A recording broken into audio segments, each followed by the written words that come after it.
तो हमारे पास कुछ छोटे छोटे रिजल्ट्स हैं कॉन्ग्रुएंस पे। एन कोई नेचुरल नंबर है वन से बड़ा और फिक्स है जो भी है। और एबीसी कोई भी तीन इंटीजर हो सकते हैं। अगर ए बी के कॉन्ग्रुएंट है मॉड्यूलो एन पे और सी डी के कॉन्ग्रुएंट है तो फिर दोनों इक्वेशंस को ऐड भी किया जा सकता है, मल्टीप्लाई भी। मतलब A plus C is congruent to B plus D और A C congruent to B D. इसको हम ऐसे कर लेते हैं। Given A congruent to B modulo N, तो इसका मतलब हुआ कि N divides A minus B. C congruent to D modulo N,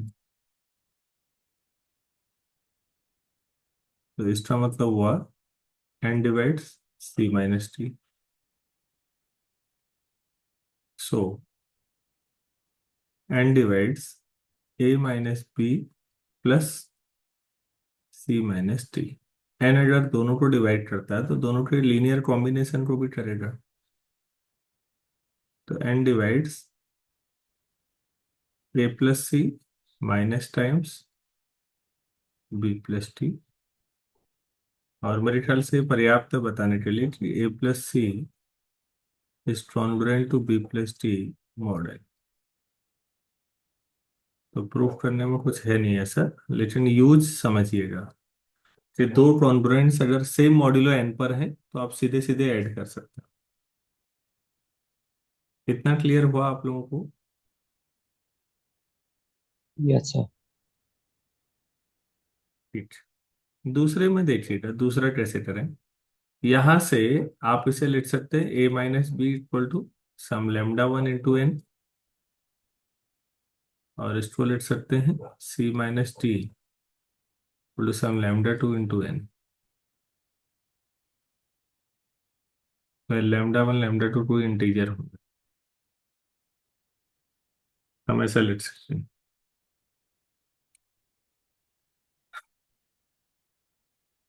ठीक है।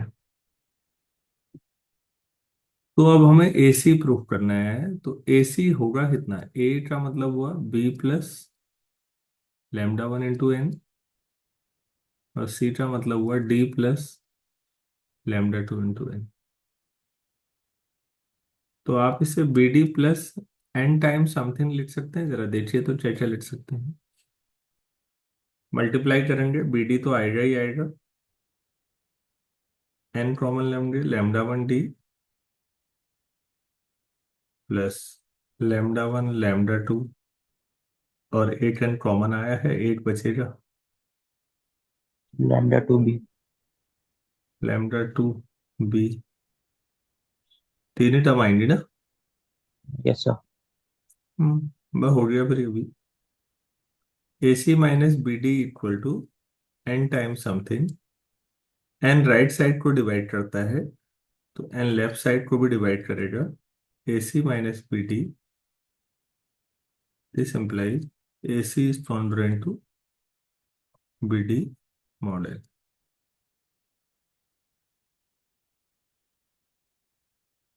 हम ये मल्टीप्लाई वाले का ज्यादा यूज करेंगे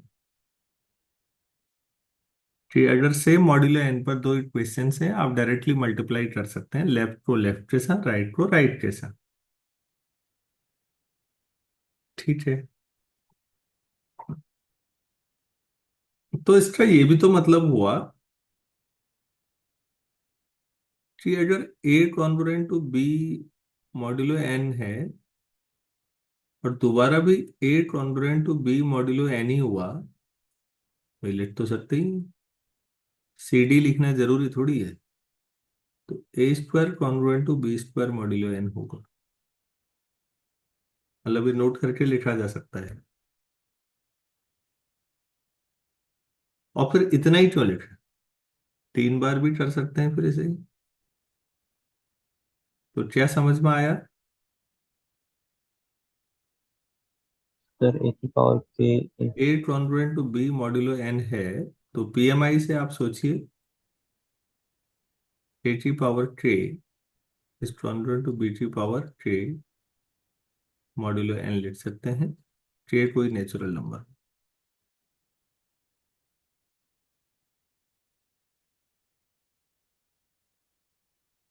आप इसको पीएमआई से प्रूव भी कर सकते हैं। 1 के लिए सही है, के लिए मानिए, और k+1 के लिए दिखा दीजिए।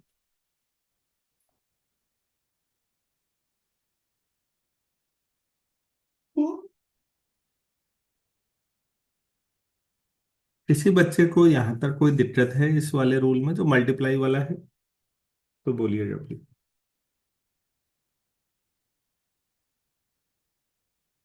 किसी को नहीं। चलिए फिर हम इसको अभी इस पर 8 पॉइंट तो आपने ये नोट किया, कुछ और भी करते हैं इस पर।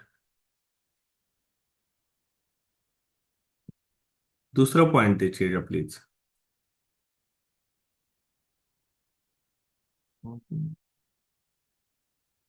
या मैं पहले करा ही लूं, तो पहले करा लेता हूँ क्वेश्चंस अगला, फिर इसके कन्वर्स पे जाऊंगा।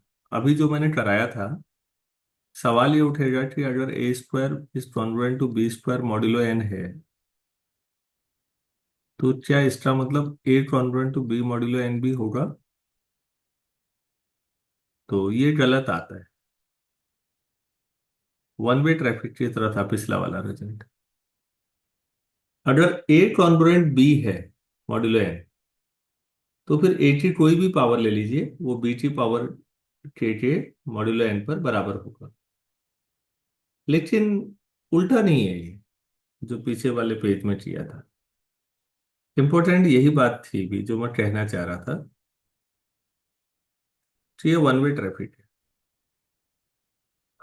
आप इसको रिवर्स नहीं ला सकते। कोई एग्जाम्पल ढूंढ सकते हैं ऐसा?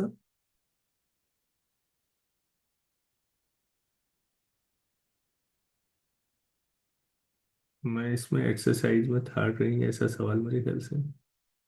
हाँ, आगे एक्सरसाइज में दूसरा सवाल यही है। Given example to show that a square congruent to B square modulo n need not imply a congruent b modulo n. कोई एग्जाम्पल आप लोग बता पाए तो, या सोच पाए, आप सोचिएगा, बाद में भी बताएंगे चलेगा। हम आगे बढ़ते हैं। मैं अब जो अगला सवाल कराना चाह रहा हूं वो ये है,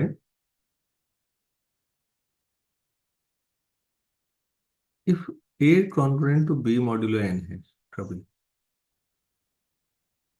then A plus C congruent to B plus C modulo N होगा, and A C congruent to B C modulo N भी होगा।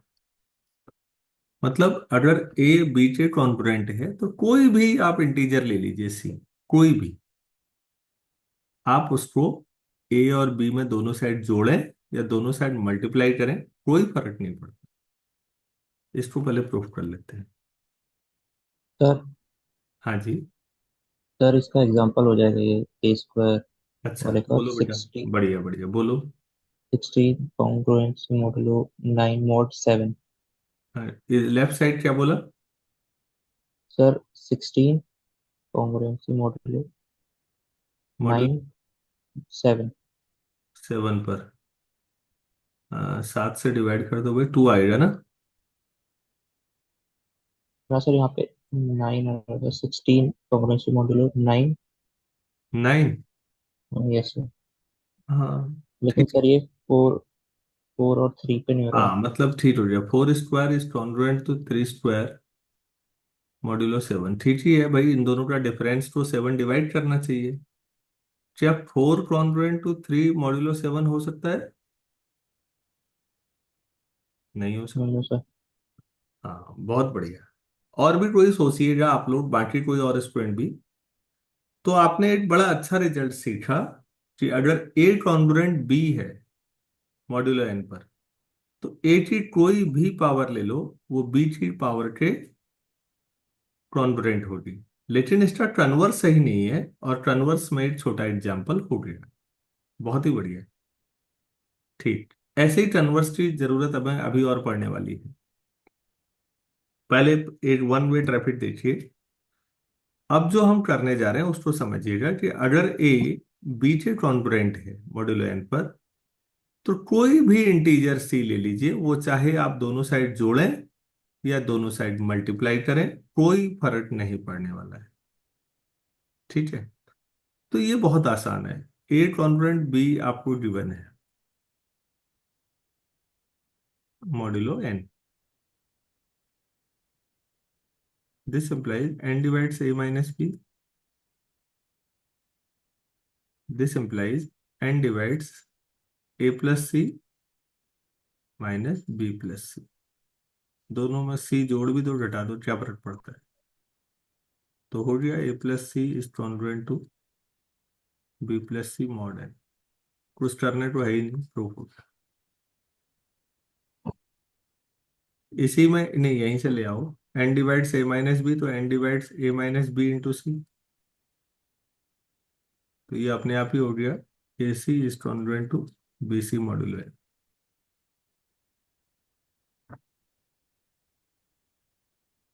तो प्रूफ तो बहुत छोटा था, लेकिन नोट करके लिखने वाली बात है। If A C is congruent to B C modulo N, तो फिर दोनों साइड सी काट के A congruent to B modulo N नहीं होता है। ये वन वे ट्रैफिक है। आप मल्टीप्लाई कर सकते हैं, कैंसिल नहीं कर सकते। बटन साहब ने एक एग्जांपल दिया है, मैं उसी एग्जांपल को यूज करके आपको बता रहा हूँ कि इसका कन्वर्स कहाँ पर सही नहीं है।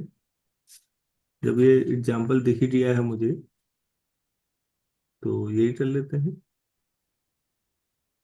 इन्होंने क्या किया है कि 8 इज कॉन्ग्रुएंट टू 2 मॉड्यूलो 6 दिया है। ठीक हो गया। और इसको लिखा है 2 into 4 is congruent to 2 into 1 modulo 6। और दोनों साइड से 2 काट दें, तो 4 इज कॉन्ग्रुएंट टू 1 मॉड्यूलो 6। ये लाइन सही है गलत है? सर ये गलत हो गया। हम्म। तो ये मल्टीप्लाई वाले जो है ना, इनमें थोड़ा केयरफुल है। एडिशन में तो ज्यादा टेंशन नहीं थी। मल्टीप्लाई वाले में आप कॉमन फैक्टर ऐसे नहीं काट सकते। कॉमन फैक्टर मल्टीप्लाई कर सकते हैं, ऊपर वाला हमेशा सही है किसी भी इंटीजर के लिए, लेकिन कैंसिल नहीं कर सकते। क्या इतना समझ में आया? Yes sir. अब सवाल उठता है कि कैंसिल कब कर सकते हैं फिर। आपने कहा कि इन जनरल कैंसिल, ऐसे सी को कैंसिल नहीं किया जा सकता। तो लोगों ने इस पर भी दिमाग लगाया होगा, तो चलो उन्होंने जो किया वो सीखते हैं। यहां पर एक छोटा सा रिजल्ट बना दिया गया है। If C A is congruent to C B modulo N, then दोनों तरफ C cancel, A is congruent to B modulo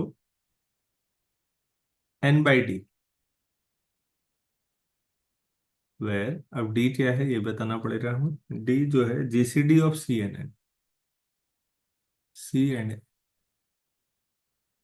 जो सी था ना जो कैंसिल हो रहा है उसका, और एन का जीसीडी जितना भी है उससे एन बाई डी डिवाइड करना है।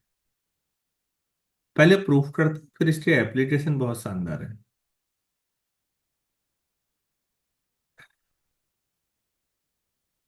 तो जो गिवन है हम वहां से शुरू करते हैं बच्चों। हमें ये भी समझ में आया कि अच्छा कैंसिल ऐसे करेंगे। फिर कैंसिल करना होगा अगर, तो जो जिसको कैंसिल कर रहे हैं उसका एन के साथ जीसीडी जितना आ रहा है उससे डिवाइड कर लो, उतने मॉड्यूलों पर काम कर सकते हो। तो अभी हमने ये किया था बच्चों, देखो 2 into 4 is congruent to 2 into 1 modulo 6 था। तो अगर जिसको कैंसिल कर रहे हैं वो सी है, इसको सी समझो, और ये जो जो है ये एन है। तो सी और एन का जीसीडी कितना आएगा इस सवाल में? 2 और 6 का जीसीडी 2। तो हम ये कर सकते थे 4 is congruent to 1 modulo N by दोनों का जीसीडी 6/2 मतलब 3। और ये अभी भी सही है। मैं समझा पाया आप लोगों को क्या कर। Yes sir. तो C A is congruent to C B modulo N आपसे कहा गया है। This implies N divides C A minus C B. तो इसका मतलब C common A minus B, this is equal to lambda times N. Lambda is some integer, आप ऐसे लिख सकते हैं। ठीक है।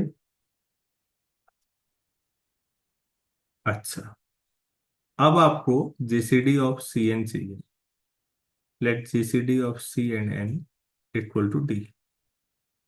अगर ऐसा है कि ये है, तो D divide C and D divides N हुआ, तो C equal to lambda two D and N equal to lambda three D with lambda two lambda three relatively prime होंगे ना।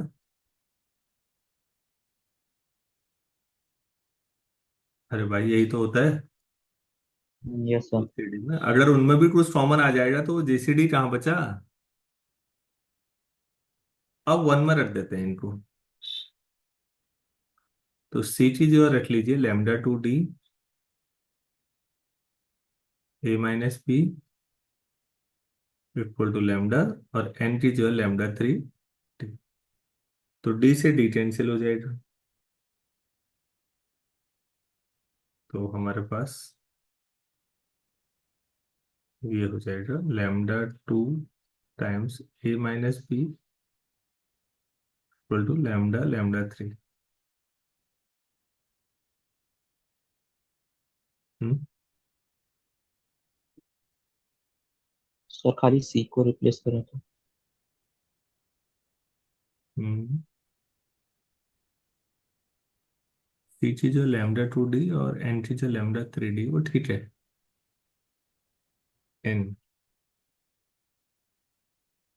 अब ये देखो बेटा, लैम्डा थ्री राइट साइड को divide कर रही है, तो लैम्डा थ्री लेफ्ट साइड को भी डिवाइड करेगी या नहीं।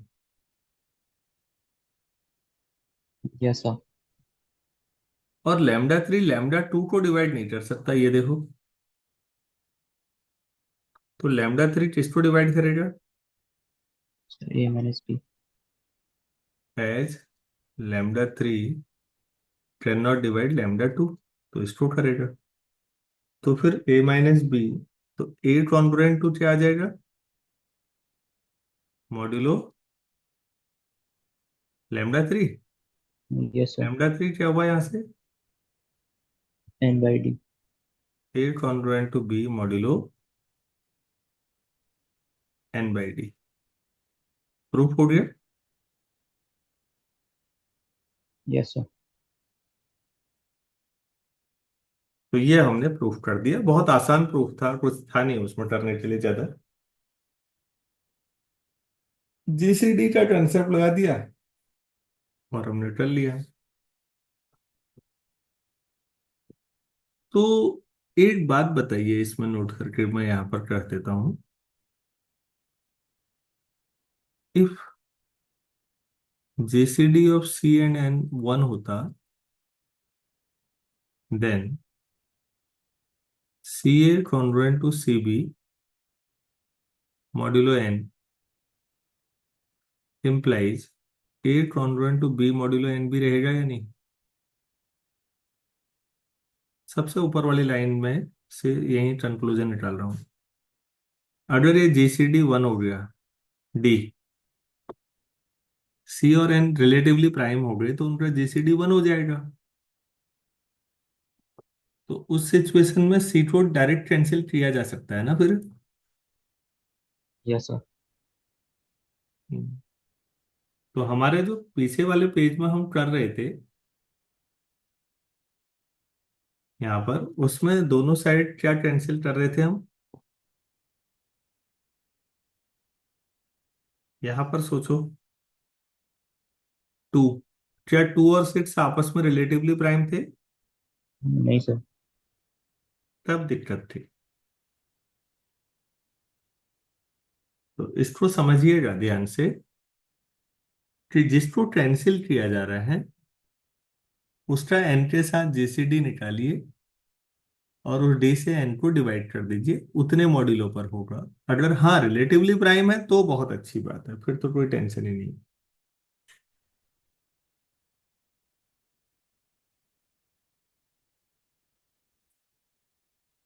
यहीं पर एक छोटी बात और है तो यहीं कर देते हैं। अगर कभी C A is congruent to C B है और मॉड्यूलो पी है, पी फॉर प्राइम नंबर, तो फिर A congruent to B modulo P direct लिख सकते हैं क्या?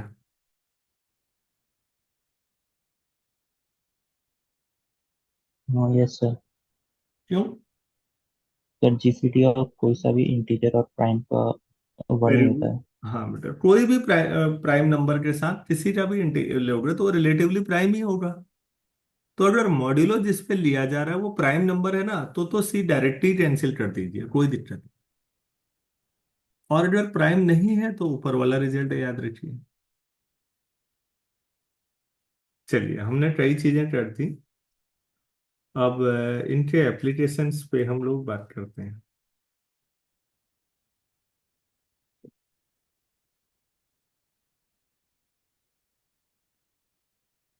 क्वेश्चंस पे।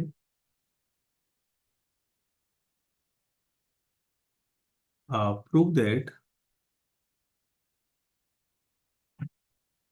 41 डिवाइड्स 2 की पावर 20 -1। कॉन्ग्रुएंस की जो असली पावर है वो हम एक्सप्लोर आज कर रहे हैं। बेटा 2 की टेबल पे सोचो। टू तो ठीक है, मॉड्यूलो 41 है। 2 स्क्वायर 4 हो जाएगा, 2 क्यूब 8 हो जाएगा, 2 की पावर 4 32, 2 की पावर 5, सॉरी 2 की पावर 5 32, 32 41, 2 की पावर 5। आप मॉड्यूलो 41 करेंगे तो कितना आएगा?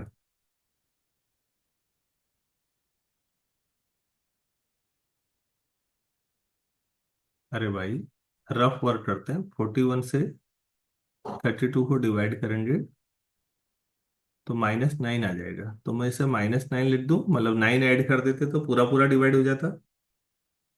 Yes sir. बच्चों, आप जो नॉलेज है आपके पास वो ये है कि इन दोनों का डिफरेंस 41 से डिवाइड हो जाना चाहिए, तो इन दोनों का डिफरेंस लोगे तो प्लस ऐसा आ जाएगा। और ये होता है डिवाइड 41 से, अरे 41, तो ये सही है। तो 2 की पावर 5 जो है, अगर मैं इसकी पावर 4 कर दूं तो 20 आ जाएगा इससे। तो अभी हमने पढ़ा है कि अगर ए कॉन्वर्ट टू बी है मॉड्यूलो एन, तो A की power k is congruent to B की पावर k। ये वन वे ट्रैफिक है, इधर को तो कर ही सकते हैं हमेशा। तो -9 की पावर 4 कर सकते हैं मॉड्यूलो 41। तो ये हो जाएगा 81 × 81। 6561। 81 × 81 मॉड्यूलो 41। अब बच्चों 81 जरा देखिए तो रफ में, मॉड्यूलो 41 में कितना आएगा? 41 से 81 को डिवाइड करोगे तो रिमाइंडर कितना आएगा? हाँ सर ये -1। -1। ये भी -1, ये भी -1। गॉस वास्तव में महान था यार। 1 आएगा। तो 2 की power 20 is congruent to this. This implies 41 divides 2 की पावर 20 -1। मतलब मैं हमेशा, ठीक है, और भी मैथमेटिशियन को देखते हैं, लेकिन कई बार लगता है ऐसा आदमी शायद ही कभी पैदा हो।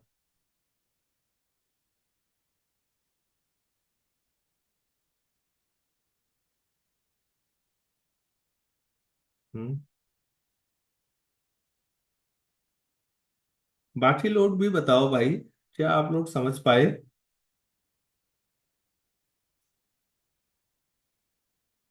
Yes sir.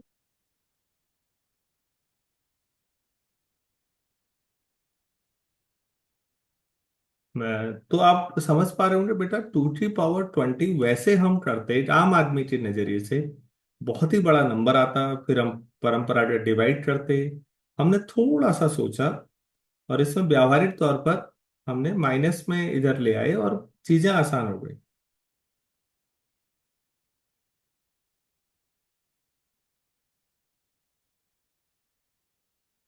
ठीक हो गया। चलिए, हम एक आध सवाल और करते हैं इस आधार पर। मेरे ख्याल से आपको ये तरीके पसंद आएंगे।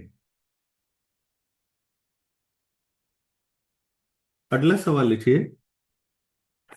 इफ, ये बहुत पहले आईआईटी जेई का सवाल भी है। Factorial 1 factorial 2 plus factorial 3 plus and so on factorial 100 is divided by 12, then find reminder.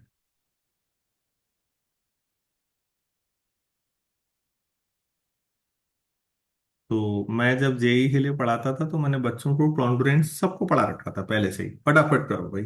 Binomial लंबा मेथड है, कॉन्ग्रुएंस बहुत छोटा कर देता है।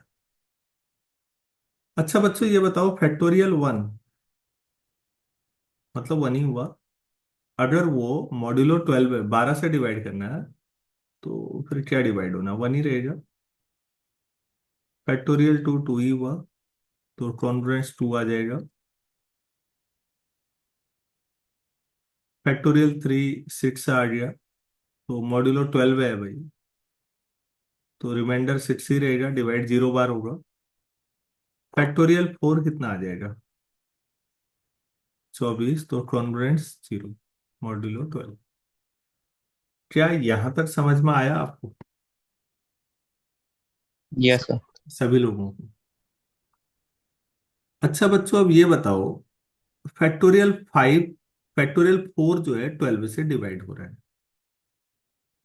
आप रफ में सोचो, फैक्टोरियल 4 को आप डिवाइड कर रहे हो, ठीक है, मैं ऐसे लिख रहा हूँ फैक्टोरियल।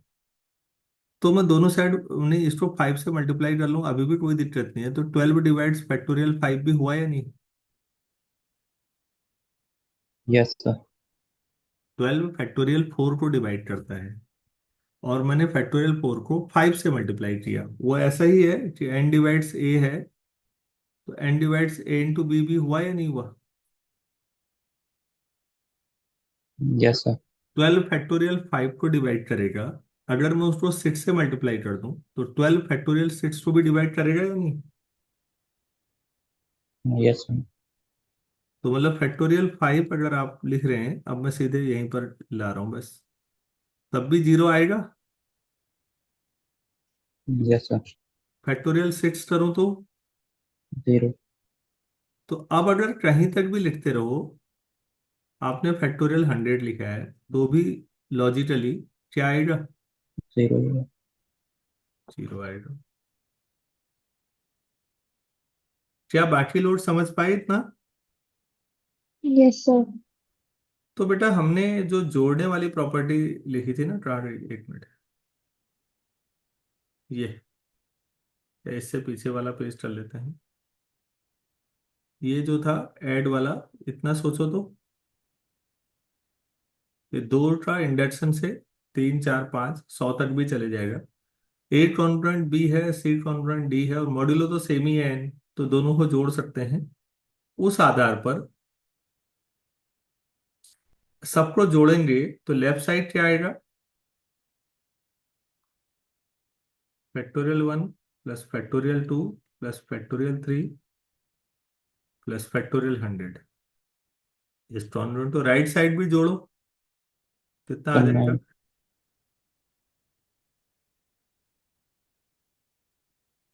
अरे इनको भी जोड़ो ये, यस सर, 9 बस। तो इस पूरी संख्या को 12 से अगर सबको फैक्टोरियल सॉल्व करते, फिर जोड़ते, फिर 12 से डिवाइड करते, तो 9 ही आता रिमाइंडर। किसी का मन हो रहा है तो वो कर ले। अब ये बताओ, ये सवाल फैक्टोरियल 100 तक है। अगर 1 करोड़ तक भी होता फैक्टोरियल तक तो सर, 9 ही आता। बस, वो तो शुरू के 3 नॉन जीरो आए, बाकी तो सब जीरो ही है बेटा, कहीं तक करो।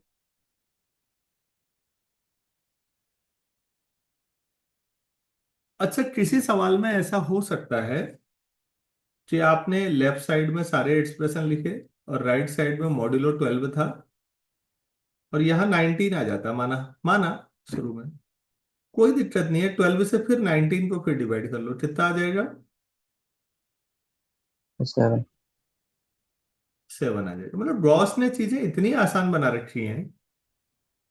भाई 12 से डिवाइड कर रहे हो तो रिमाइंडर 12 से छोटा होना चाहिए ना। ज्यादा बड़ा आ गया तो और डिवाइड कर लो, क्या फर्क पड़ रहा है उससे? हो गया ये। तो मेरे ख्याल से ये भी आपको क्लियर हो ही गया होगा, तो मैं आगे बढ़ाता हूँ।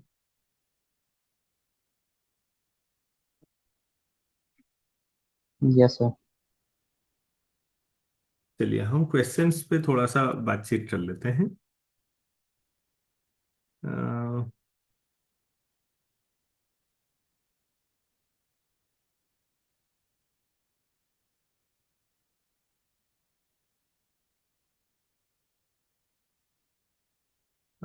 If 2 to the power 50 is divided by 7,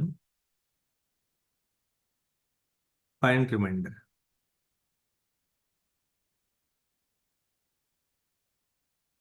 ये सवाल है। ठीक है, बहुत ही आसान पड़ेगा। 2 की पावर में 7 से अगर मैं डिवाइड करूं तो 8 आता है। 2 की पावर 3 कितना हुआ? सर 8 ही आएगा। तो रिमाइंडर तो 1। 1।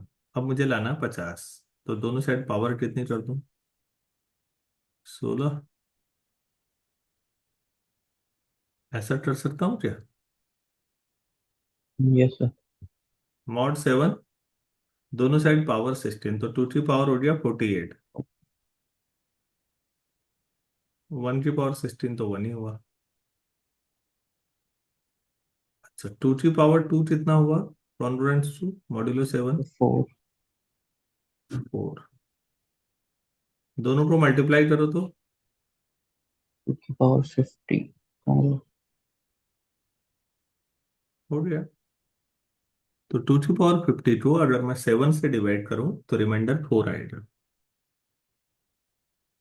मुझे लगता है कॉन्ग्रुएंस, मतलब जब आया होगा और लोगों ने रियलाइज किया होगा तो इसने भी क्रांति की होगी यार डिविजिबिलिटी में। क्योंकि इतना बड़ा डिवीजन आप जो परंपरागत जीसीडी बीसीडी पढ़ के शुरू में आते हैं उससे नहीं हो सकता।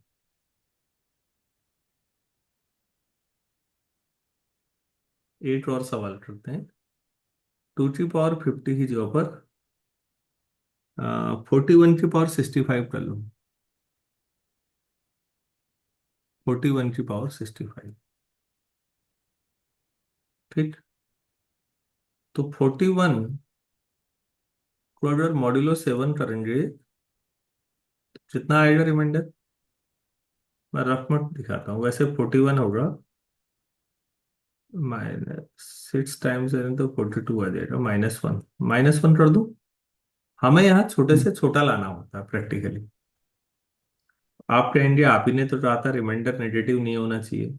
हाँ, मैं सही कह रहा हूँ, रिमाइंडर नॉन नेगेटिव होता है। ये एक प्रैक्टिकल अप्रोच है। इसमें अब आप देखो इन दोनों का डिफरेंस 7 से डिवाइड हो रहा है नहीं हो रहा है? Forty yes one sir. का और -1 का डिफरेंस कितना 42। होगा? 42। 42। हाँ, 42। तो 7 से डिवाइड हो ही जाएगा। तो दोनों साइड पावर कर दो 65, तो -1 की पावर भी 65 हो जाएगा। -1 की पावर ऑड है तो -1 ही आएगा।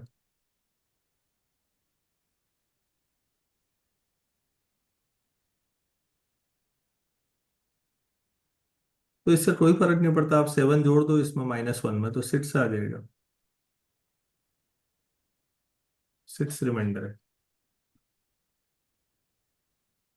भाई अगर -1 है, -1 को मैं -1 + 6 कर सकता हूँ या नहीं? मॉड्यूलो 7 पर सॉरी 7। 7 जोड़ने से कोई फर्क पड़ेगा क्या?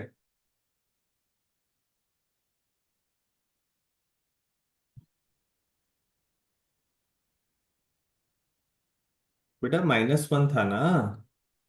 -1 इज कॉन्ग्रुएंट टू -1 मॉड्यूलो 7, ये सही है या नहीं? Yes sir. तो मैंने इसमें 7 जोड़ दिया। मॉड्यूलो जितना था उतना ही, क्योंकि मॉड्यूलो 7 पर 7 की वैल्यू तो 0 हुई ना बेटा। Yes sir. और 0 जोड़ने में कभी भी कोई दिक्कत नहीं है। अब 7 मॉड्यूलो पर तो 7 ही 0 की वैल्यू है।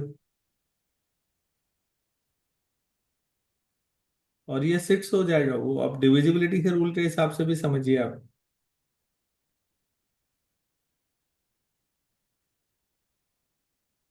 Yes sir. तो मेरे ख्याल से अब आप सब लोगों को ये समझ में आ गया होगा कि अच्छा, ऐसा किया जा सकता है।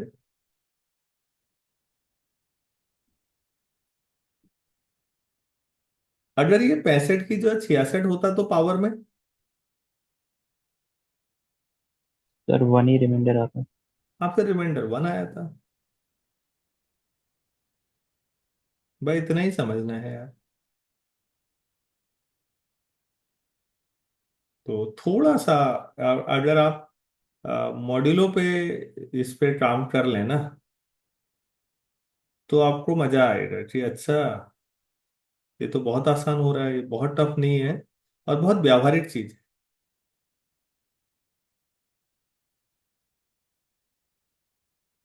बहुत व्यावहारिक, कुछ नहीं है इसमें। क्वेश्चंस तो बच्चों मैं सारे नहीं बता सकता, वो तो आप ही लोगों को ट्राई करने पड़ेंगे। लेकिन इस अप्रोच से आपको इवन यूट्यूब पे भी कुछ सवाल मॉड्यूलो पे मिलेंगे, कॉन्ग्रुएंस पे मतलब। आप डिविजिबिलिटी बाय कॉन्ग्रुएंस डालोगे, कई मिलेंगे, कई सवाल आपकी। अभ्यास होना चाहिए, प्रैक्टिस होनी चाहिए बस, जितना कर सकते हो। अच्छा, एक सवाल और करते हैं, बाकी तो आप लोग खुद भी करेंगे। 1 की पावर 5 प्लस 2 की, अब फैक्टोरियल नहीं है, 2 की पावर 5, 3 की power 5 plus and so on, 100 की पावर 5 इज डिवाइडेड बाई से 4।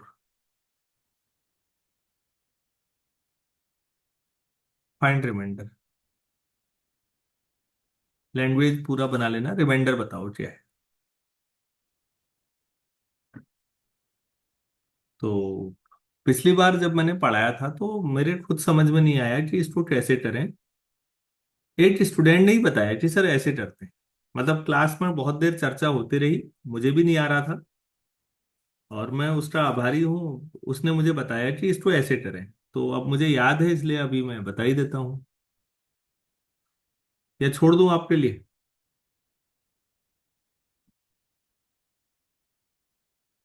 छोड़ दीजिए सर, होमवर्क कर लेंगे। ठीक है, तो फिर एक्सरसाइज ही है, तो फिर आप लोग इस एक्सरसाइज को जरूर करेंगे।